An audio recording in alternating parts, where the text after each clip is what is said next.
Hi, I'm Venus, and thank you for checking out my podcast today.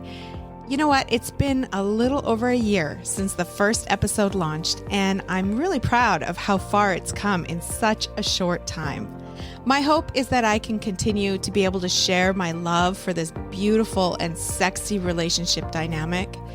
If you haven't already, please visit venuscuckoldress.com, and you'll find a wealth of helpful resources, some sexy stories, and of course, the Venus Vault. The Venus Vault is a look into my encounters from behind the bedroom door. The vault has recently had a full renovation and now has longer videos and all sorts of fun goodies. So be sure to check it out at venuscuckoldress.com. All right, now let's get started so you can enjoy this episode. Here we go. On this episode of the Venus Cuckoldress podcast, let me just say that I wish I knew 6 years ago what I know today. This is so crucial to understanding cuck fear, and I want all the guys to listen carefully to this episode. There's been a tremendous amount of research now that has looked at self-identified sex addicts and porn addicts and has found that I was right and you, Venus, hit the nail on the head, that this is really about shame. The more we fight our sexuality, the more we fight our sexual desires, oftentimes, paradoxically, the stronger they become. I try and help these guys to accept that they're a person that has these fantasies, to accept that they're a person that, these sexual desires that they think they shouldn't have are a part of them. Can you love yourself for having those aspects to your sexuality? Can you explore how those aspects might actually help you to see the world in a different way, to see masculinity in a different way, to see your life in a different way? Welcome to the Venus Cuckoldress podcast, a place to learn all things cuckolding for the curious, the passionate, and the sexually empowered woman who wants it all. Make sure you go to venuscuckoldress.com to subscribe to the podcast and check out the Venus blog. And of course, if you love it, share it. Now, sit back, make yourself comfortable, and enjoy the show with your host, Venus.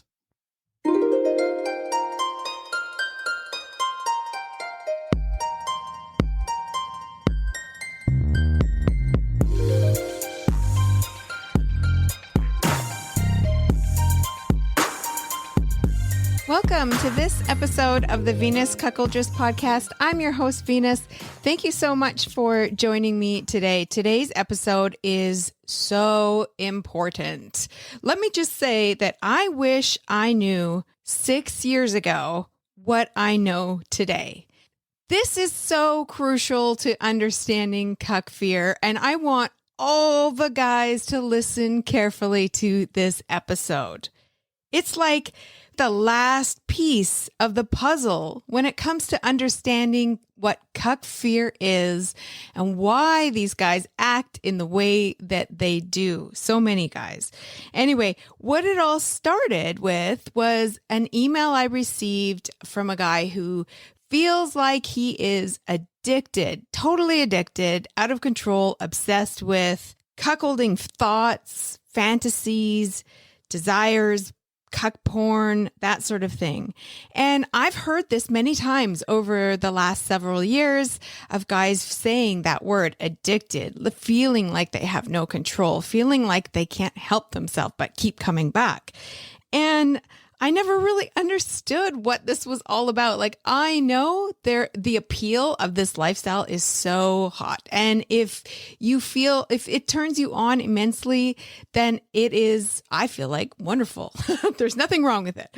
Anyway, so I've never really understood this. I know that all cucks seem to go through this kind of like emotional, mental battle of not really feeling okay with being into this. And on the other side of that, accepting that it is okay and it's part of who they are. I know all cucks go through this. But I don't know what it's like. So I really wanted to understand what was going on in the mind of a cuck when it comes to this kind of internal mental battle. So I invited Dr. David Lay to help me understand kind of what's going on and what we can do, what men can do to make these thoughts and desires a more positive part of their life and of who they are. Now, before we get started, I just want to say that I have posted some really important links in the show notes. So if you, after this episode, want to go and check out those links, that would be great. Also, you can go to the recommended resources page on venuscuckoldress.com. I'll post them there as well. All right, let's get started. Let's dive right in. This is my interview with Dr. David Lay. Here we go. Joining me on the show today is a very special guest that I'm so excited to have. It's Dr. Lay. He is a clinical psychologist, sex therapist, and author based in Albuquerque, New Mexico. He's the author of several books and research articles on sexuality, including his first book, Insatiable Wives, Women Who Stray and the Men Who Love Them, which was the first book to examine the cuckolding and hot wife phenomenon. With Justin Lay Miller and Dan Savage, he published the first psychological study of the cuckold fantasy. Dr. Lay is a frequent guest in media around the world, with appearances in the New York Times, CNN, and Time magazine, as well as Hustler and Playboy magazines. So welcome and thank you so much for joining me on the show today. I'm happy to be here. Thanks for having me. Thanks for, talking about important, nuanced stuff that not a lot of people are talking about. Yes, absolutely. I am so excited to get into this today. First, though, I want to say I am a huge fan of your book, Insatiable Wives. I have been talking about this book for so long now. I started reading, I think it was about a year ago, and I just absolutely love it. I love how deep you went into female sexuality. It was so fascinating to me and all of the history behind it. I feel like it was such a wonderful portrayal of female sexuality and cuckolding as far as like highlighting real couples in the lifestyle. And so I just wanted to say, I love your book. And I really do feel like all the husbands out there who are not quite sure how to bring this up with their wife, just buy her the book. It's a great start. Well, thank you. I mean, it's lovely to hear.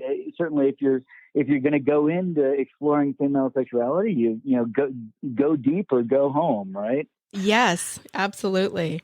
I learned so much in that book. Well, thank you. It's funny to me that it's gratifying. It's funny that book, I published that in 2009, and it's hard to believe that's 12 years ago, but it's pretty cool that it is still relevant. And then, we've still got folks like Jerry Falwell Jr. Out there who keep making it relevant and keep getting these issues in the news. So I would say, and I say this, when I talk about that book, it was a labor of love in a lot of ways. It was a very interesting exploration.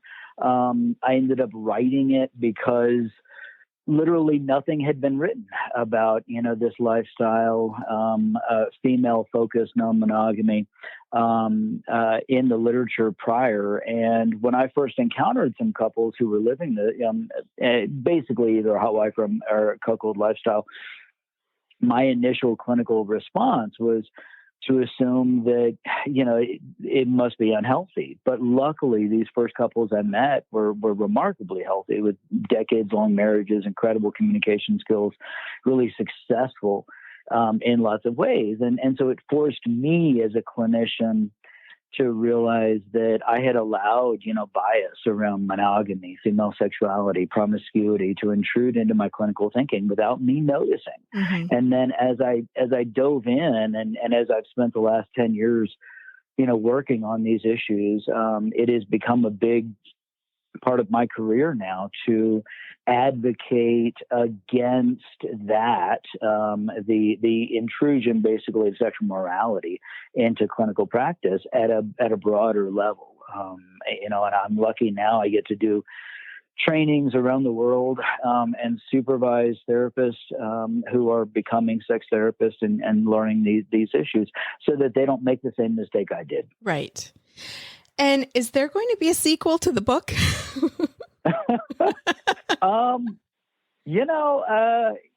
Interestingly, I mean, I've been kind of noodling on that, but there's not a lot of payoff for books, unfortunately. What I would love to see is greater exploration of the motives of the wives. The research we've done so far, the exploration that I did in that book, a lot of it has been focused on the male motives. Yeah. And I would, interestingly, when I wrote that book, a dozen years ago, most of the cuckold and the hot wife couples were engaging in these behaviors because it was the husband's fantasy. It's only been in the past, I'd say less than 5 years, that I've started hearing and seeing more women now identifying that they are spontaneously kind of interested in this without it, coming from the husband. I think that's extraordinary. Mm-hmm. I think it reflects, such a cool transition around female sexuality and female independence. And I'd love to hear and see more people talking about that, whether it's podcast or YouTube interviews or a book. Right. I love that you brought that up because I agree. There's really not much out there when it comes to the female side of cuckolding. So coming from me, I'm like, there needs to be more out there. So I'm really glad that you brought that up. Speaking of research, the research study you did with Justin Lehmiller and Dan Savage, that was so cool. What did it show as far as how many men and women are actually fantasizing about cuckolding?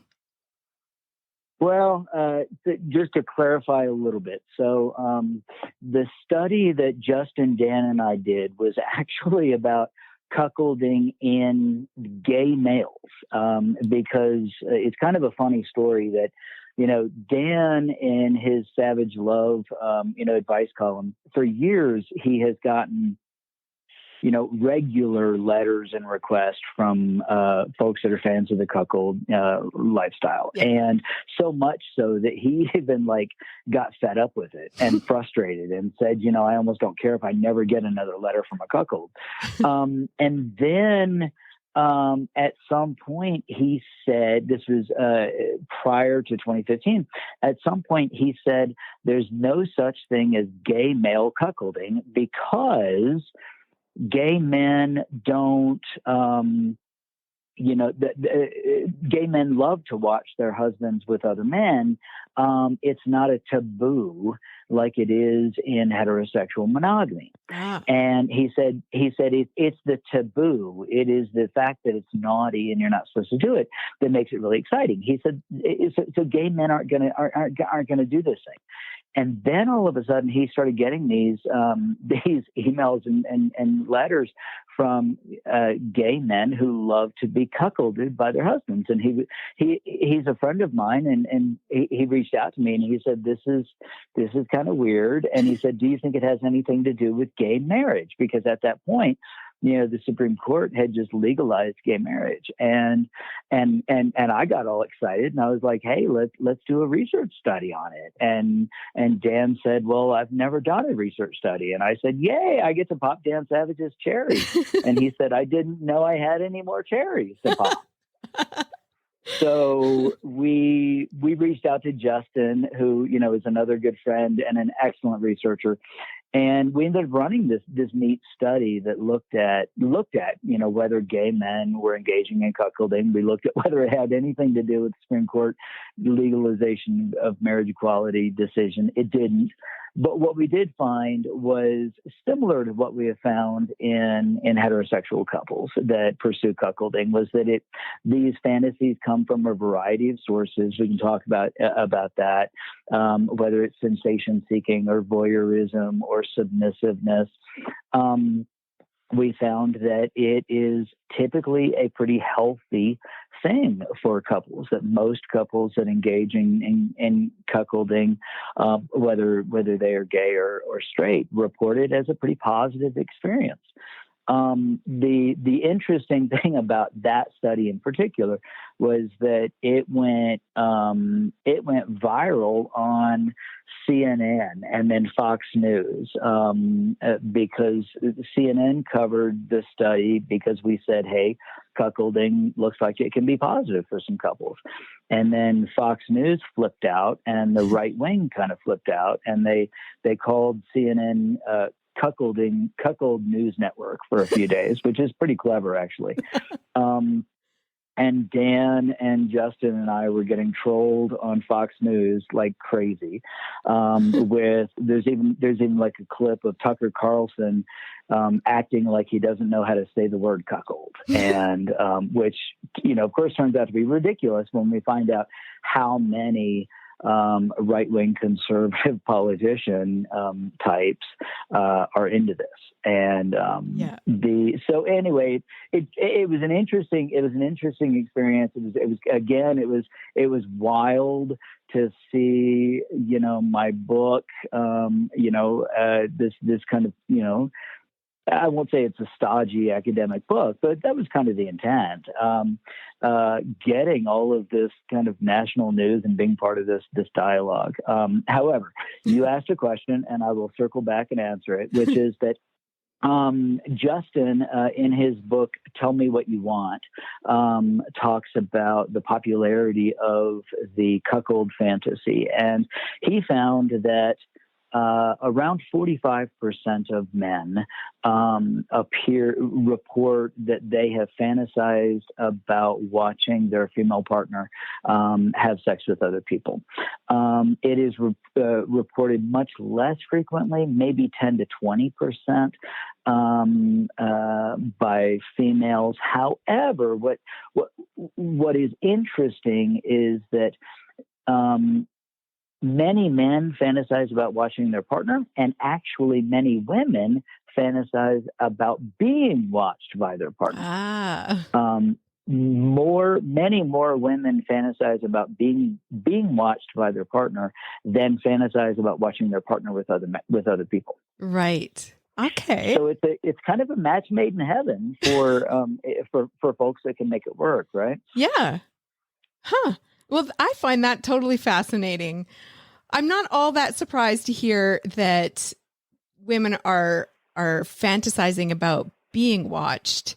From the women who I've spoken to, many have said, I love being watched, or I like to be the center of attention. And I feel like women who are in swinger relationships, same thing. They do like that part of it. So I'm not all that surprised about that, but fascinating. So can we expect any more research coming out, research studies coming out about cuckolding? Have you heard anything coming down the pipe? Probably. I think that certainly I know I have heard from a few researchers that were interested in our findings, that are exploring whether they can sort of take them further, whether they can explore at some deeper levels. I was talking with one researcher the other day in Australia who's interested in pursuing some exploration of it, and a researcher here in the States that was questioning whether what's called body dysmorphic disorder in men, basically concerns about their body and particularly their penis might motivate interest in cuckolding, which, funnily enough, I was talking to a cuckold couple yesterday, actually, kind of a wannabe cuckold couple, and the husband has a small penis, and he's really, really interested in seeing his wife with a larger penis. Interestingly, that's one of the things that came up in the gay cuckold study at a fascinating level, in that the most gay men were not really kind of size queens, right? They were not particularly interested in, the size of the penis of the man that they got to watch their partner with. However, the more bisexual a man was, in other words, if he had a history of sex with women and identifying as not exclusively homosexual, those guys were very, very interested in, seeing their partner with a big penis. And so it is interesting that in cuckold couples, oftentimes the man is much more interested in, size queen kind of stuff, finding a bull or a partner for his wife that is more well endowed than he is, and I think that brings up just all these interesting kind of layers about the motivations, oftentimes, in my experience, these guys have some kind of unacknowledged or unexpressed bisexuality, and they're using their wife as kind of a vehicle to engage sexually with another man in a way they can't really accept. Certainly, forced bisexuality is oftentimes a part of these kinds of dominant dynamics, Yes. And that forcing the guy over the hump, so to speak, to embrace the kind of sexuality that he fantasizes about, but can't really let himself do. That kind of stuff, and I kind of get all excited and geek out about understanding these complex motivations and these complex dynamics that people come up with to explore the sexual desires they've always had, but felt like they're not supposed to have. Yes. That is just so engaging, so interesting. Absolutely. And that's kind of why I reached out to you for this episode, is because I got an email from a listener, and I've had guys come up to me and talk to me about this so much over the years. But I got this email from this guy who said, I'm a cuck and I feel like I'm addicted to cuckold porn. I feel like I can't stop. I have no control over it. What can I do? And I was like, yeah, I have come across this so much. And so I'm hoping that you can help me to understand like what's really going on in a cuck's mind, because I'll give you some backstory. Years ago, when I was first introduced into this lifestyle, about 6 years ago, I found out about it, immediately fell in love with it. And I was just like, oh my God, this is what I've always wanted. I just didn't even know it existed. I was so happy. I was so relieved. I was completely thrilled about it. But what took me years to understand was that a lot of times cucks, when they realize that they're into this fantasy, they go through this kind of mental tug of war of shame and acceptance that causes them to have just horrible negative kind of behaviors. It literally took me years to figure this out, that they act this way because they have this huge amount of shame behind this fantasy that that turns them on so much. So right. I didn't know what was going on. I could just see that these guys were just ghosting and retreating constantly, all of them. And then they would return. Like, I'm like, Right. what's going on here? Or they would say like they feel addicted to cuck porn, or addicted to going online and in these chat rooms and fantasizing about all of this stuff. And they literally have said to me, I've tried to quit every time I come back, and they just feel defeated. They just feel like this like self-hatred over it. And also I've noticed like a lot of married men who are online pretending to be single, who are there to, as it's their outlet to sort of fantasize about their cuckolding fantasies with women online. There's just so many of them. So as a psychologist and a sex therapist, I'm hoping that you can shed some light on these behaviors. Like, what is really going on here? Yeah, I got you here. So, funnily enough,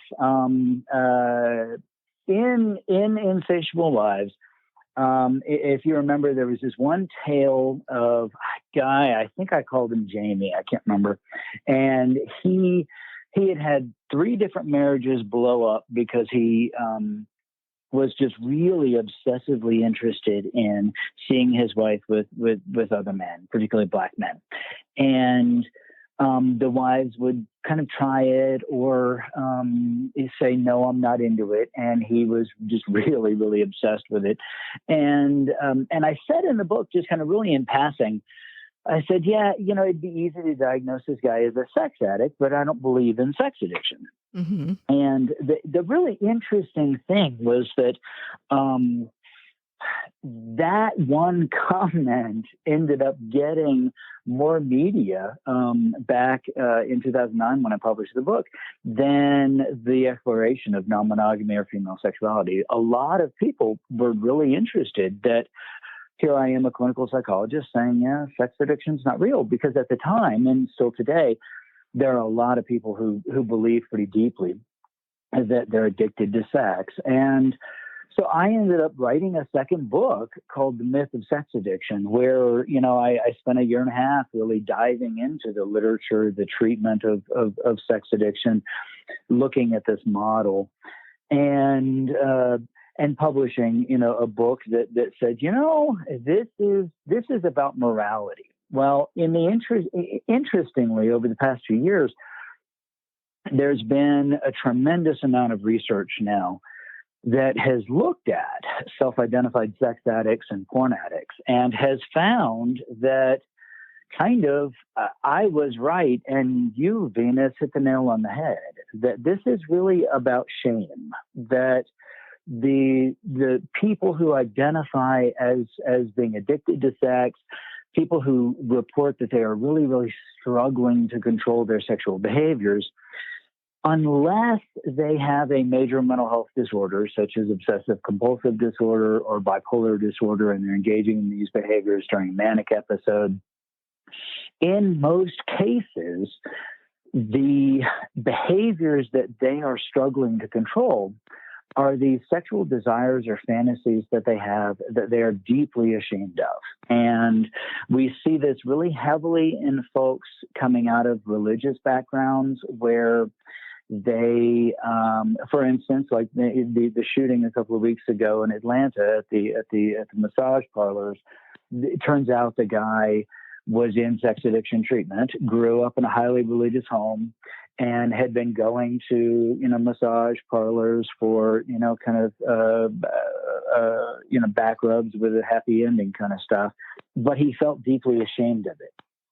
Mm-hmm. The interesting thing is that the greater the level of shame you have around a sexual desire, the less self-control people actually seem to feel regarding it. The more you hate yourself for having a sexual desire or fantasy that you feel like you shouldn't have, the greater difficulty you have controlling it and making it go away. Because the more we fight our sexuality, the more we fight our sexual desires, oftentimes, paradoxically, the stronger they become. There was this interesting research study in Israel by a guy named Yaniv Efrati, who looked at this, and he showed that the more people worked to not think about masturbation, the more they thought about masturbation. Surprise. Right? Yeah.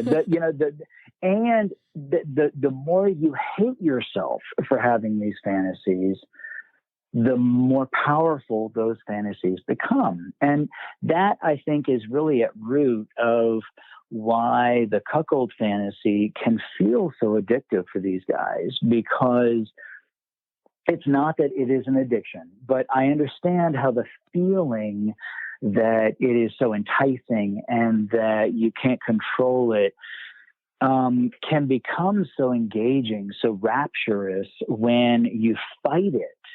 And then when you dive into it, it's a big relief. And then afterwards you feel guilty and ashamed because, you were trying not to go there. And it becomes this spiral, and it's a shame spiral.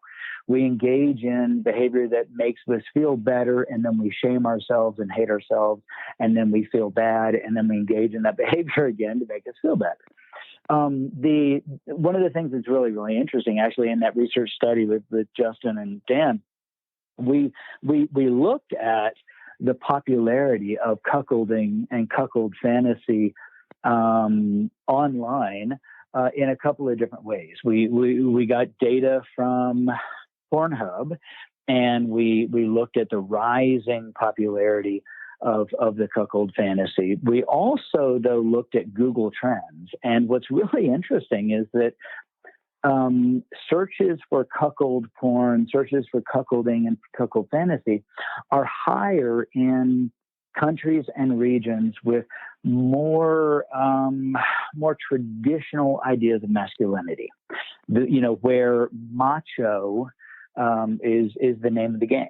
So Italy, interestingly, is per capita the highest country in the world for cuckold fantasies.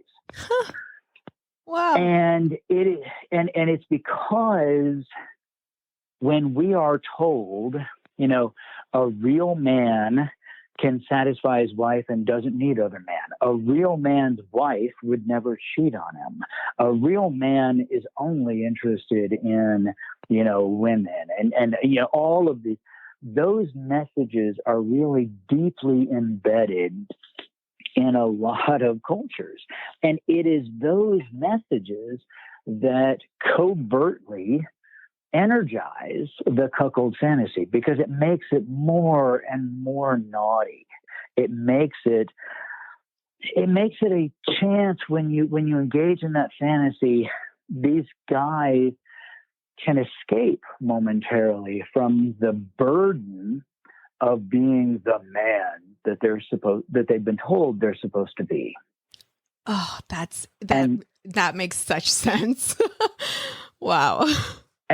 And that feels that it's like a relief. Now we see the same thing in BDSM, bondage and discipline, sadomasochism kind of stuff, that men many individuals will seek out being a submissive in those experiences so that they can escape from the burden of kind of maintaining their identity and their personality integrity and being in charge. Yeah. Right? You can give up being in charge. I see the same thing in a lot of cuckold men, that it's a chance to kind of give up being in charge of satisfying your wife, being in charge of getting an erection, being in charge of having a big enough penis, being in charge of being a good enough lover. And I think it's there are multiple reasons why I think the cuckolding fantasy is popular, but one of them is, for guys, is that it is this kind of opportunity to sort of sit back and relax and let the experience just kind of happen without you having to do the work. Absolutely. It's so funny. I have had guys tell me so many times that they love being a cuck because it does kind of lift the burden off of their shoulders. They don't have to feel like they need to be everything sexually for their wife. they're like, it's a great feeling to not have that pressure. And it makes complete sense. And I can totally understand that part of it. And then I think that feeds some of the feeling of kind of, addiction, where the fantasy can be so compelling, particularly for these guys who are in charge in so many aspects of the rest of their life. This can be an enormous kind of mental vacation. Totally. Absolutely. Now I watched that video, the masculinity paradox that you did. I loved it. And you talked a little bit just now about when you are trying to fight those kind of desires and thoughts, just makes them stronger. Right. Which makes perfect sense. But what can these guys do in order to sort of have more healthy behaviors instead of all of these kind of negative behaviors and this crushing level of shame that they have? Well, I mean, they can, pay me $250 an hour to do therapy with them to help them with this issue. Of course. Good cognitive behavioral therapy is really one of the best strategies here. And it kind of circling back, it's one of the things that I think my field really needs to change, that many therapists don't have training around sexuality, they judge it the same way I did when I first, encountered these issues and wrote my first book. And because there's so much shame and stigma, many guys who are struggling with these issues are not going to tell a therapist, that they are struggling with these fantasies or desires. And they wouldn't even tell me. They didn't even tell me. It took me years to figure it out on my own. Right. So, I had one guy, actually a friend of mine, personal friend, who came to me and he knew what I do. And that is kind of the fun thing, is now that my books are out there and my name is out there, I mean, people will tell me all kinds of stuff out of the blue. I mean, I've gotten emails from just kind of some pretty famous people telling me, wow, I feel like I can tell you this. And cool, But this one buddy of mine said, that he was really finding himself just filled with these ruminative thoughts, obsessive, intrusive thoughts about his wife's sexual history. And he was struggling with, was he angry about it? Was he obsessed about it? Was he turned on by it? It was all mixed up. And so I sent him to, a very traditional cognitive behavioral therapist. And cognitive behavioral therapists really treat our thoughts and our feelings as a behavior. And so, for instance, one of the things that we know is that it's actually pretty hard to stop yourself from doing something you've been doing. But we as humans are better at starting to do something rather than stopping. So for the therapist would help him start identifying things to do to keep his mind busy, right? To fill his mind up to prevent those thoughts coming in. Secondly, he taught him thought switching strategies, which is when that thought pops up and you don't want to think about it, you don't fight yourself or hate yourself or try to push the thought down. Instead, you have a plan to think about something else. Mm-hmm. So that, if this intrusive, thought of cuckolding, kind of comes into my head, it's maybe a message that you are stressed out and that fantasy is a momentary escape from the stuff that is stressing you out. So that's a message that you need to do some work to manage your stress, to have some anxiety management coping strategies. Maybe you play Sudoku, maybe you take a walk, maybe you read about golfing if you're into golf, whatever. You, instead of fighting the thought, you switch. The third thing is that we schedule thoughts about this cuckolding fantasy. Because again, we actually are pretty good at delaying things. We're better at delaying things. Procrastination, for the love of God. So instead of telling yourself, I'm not going to think about that, what if you just procrastinate on thinking about it? So what I tell people is to when that thought comes into your head, tell yourself, I'm not going to think about that right now. I'm going to think about it at 9 o'clock tonight, because I have a schedule that at 9 o'clock, I spend 10 minutes or 20 minutes just thinking about that fantasy. So we delay it.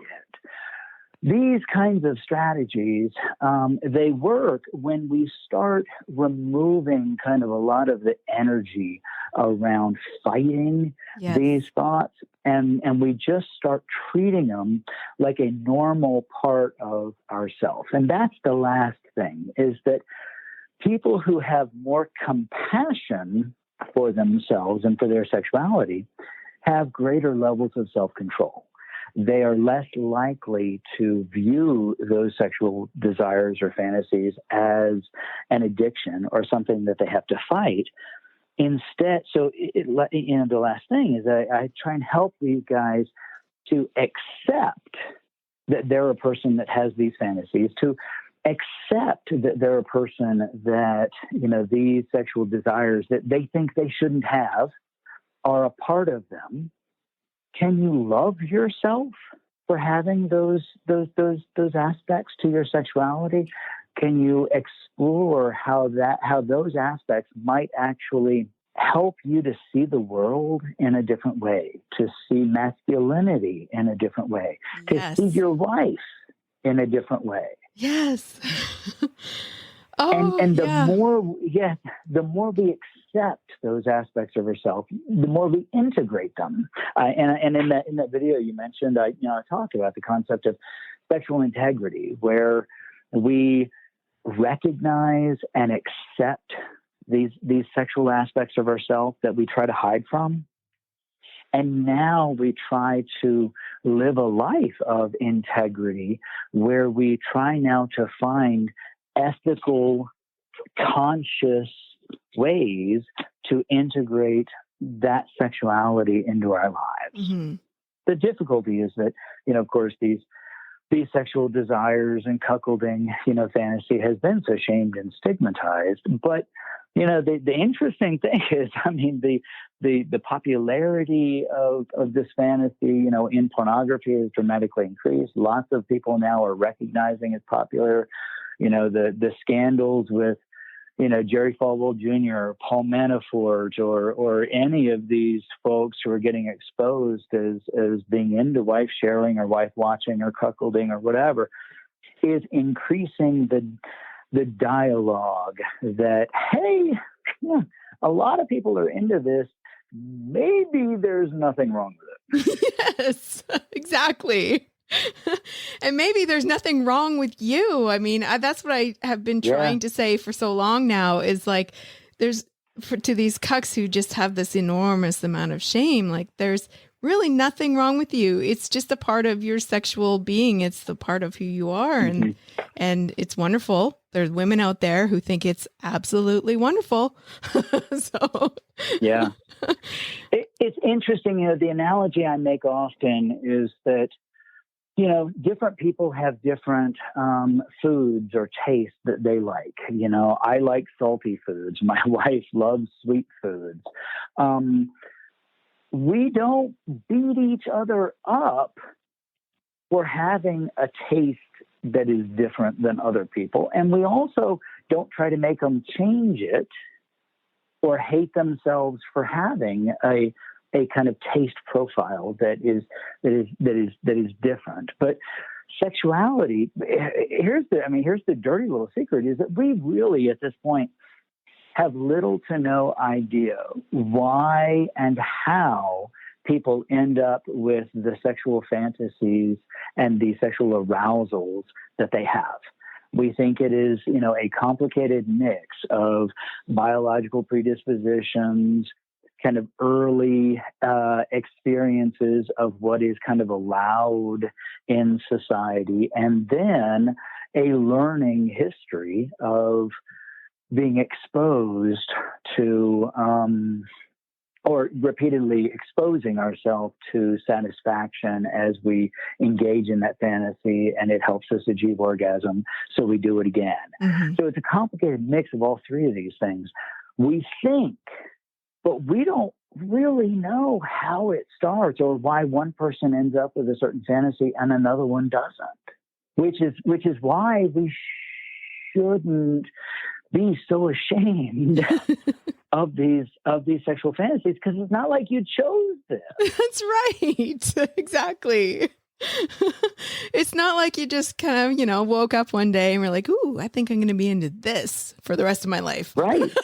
That's right. I was treating this one guy, and he said to me, I'll never forget, he said, I never knew that I had an angel and demon fantasy until I was one time watching porn, and the actors were dressed up as an angel and demon and fucking each other. And he said, quote, I had the best nut of my life. And ever since then, that fantasy has been his go-to. Yeah.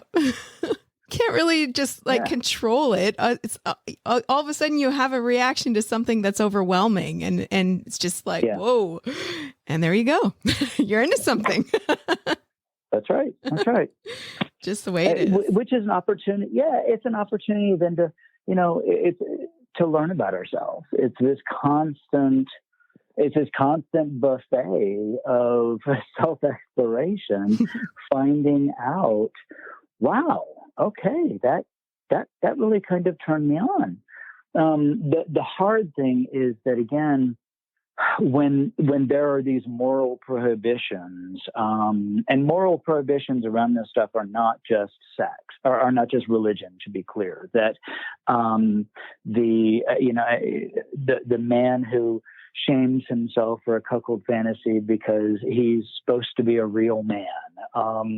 There's actually a lot of moral prohibition in modern gender politics, where I treated this one guy who he had been raised by really feminist parents. He had a lot of really strong feminist values, very egalitarian, and yet the thing that turned him on the most was the fantasy of kind of face fucking a girl until tears were pouring down her face.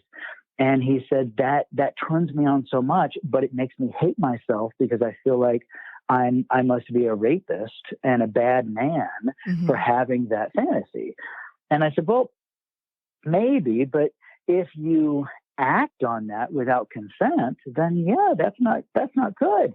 But what if you hooked up with one of the many millions of women out there who also think that is really sexy? Yeah. And they consent to it. Yeah. And again, it's that self-hatred, that self-loathing. When I meet somebody who says to me, I feel like I'm addicted to a certain kind of sex, what I interpret in my brain is, oh, they are deeply afraid and ashamed of the sexual desires they have. They feel like they shouldn't have those. Yeah. That's where we get to do the work. Absolutely. And I've learned so much during this conversation. I love how you explained that fighting these feelings and desires is going to make things worse, not easier. But also that the best thing that these guys can do for themselves is to seek out professional help to work through it, to make their life a little bit better in that department. So I totally appreciate that. But where can people go if they want to seek out a really good professional to help them? Well, don't go to sex addiction therapist, whatever you do, because the sex addiction therapists really, most of them are religious, and they're going to encourage you to fight yourself. They're going to encourage you to try to be abstinent, to resist those urges. Instead, look for therapists who are sex therapists. You can go to the a group called ASECT, AASECT. They're the American Association of Sexuality Educators, Counselors, and Therapists. And they certify sex therapists like myself. If you see somebody that is a certified sex therapist, they're more likely to, have a breadth of understanding of the diversity of sexuality and the recognition that shaming sexuality makes it worse. Right. You can also find therapists through the National Coalition for Sexual Freedom. They have a listing called Kink Aware Professionals. Those therapists also are going to be more likely to understand, these issues. Lastly, because I know that not everybody has access to some of these therapists. If you can find therapists who are comfortable working with LGBT issues, particularly, gay males, therapists, they are going to be really good at helping you to stop shaming yourself, right, and figure out how to accept this sexuality as a part of yourself, and now figure out how to make conscious choices about how to incorporate that in your life or not. Oh, very good advice. Thank you so much. I will post those links in the show notes. If people want to learn more about you and the services that you have and the research that you've done, where can they go to find that information? Well, I have a website, davidlayphd.com. Just note that lay, it sounds like getting laid, but it's actually spelled L-E-Y. With last name Lay, I really only had the option of becoming a sex therapist, clearly. Of course. Yeah. And then Twitter, lots of good stuff and bad stuff is happening on Twitter these days, but folks can find me and follow me on Twitter and see what's happening for me and connect with me there oftentimes. Fantastic. Okay. I'll put those links in there as well. Thank you so much for joining me today, David. I really appreciate everything that you had to say. It really was fascinating for me. So thank you so much. Thank you, Venus. This was a great conversation. I'm happy for the invite. I know you have a lot of very devoted followers, and after talking to you today, I understand why. Oh, thank you. Wow, that was such an interesting episode for me. I learned so much. That's it for today's episode. Make sure you go to venuscuckoldress.com to subscribe to the podcast. Also, if you have a question or comment about today's episode or about cuckolding in general, you can go to venuscuckoldress.com, click on the tab that says Ask Venus. You can also follow me on Twitter at cuckoldressv. I'm on there pretty much every day posting things that I feel like you might like. And if you're a Patreon supporter of the podcast, you get your own mini episode every single week on Wednesday that's published on Patreon. So if you want to support the podcast, you can go to patreon.com/Venus Cuckoldress. That's it for today, and we'll see you next time.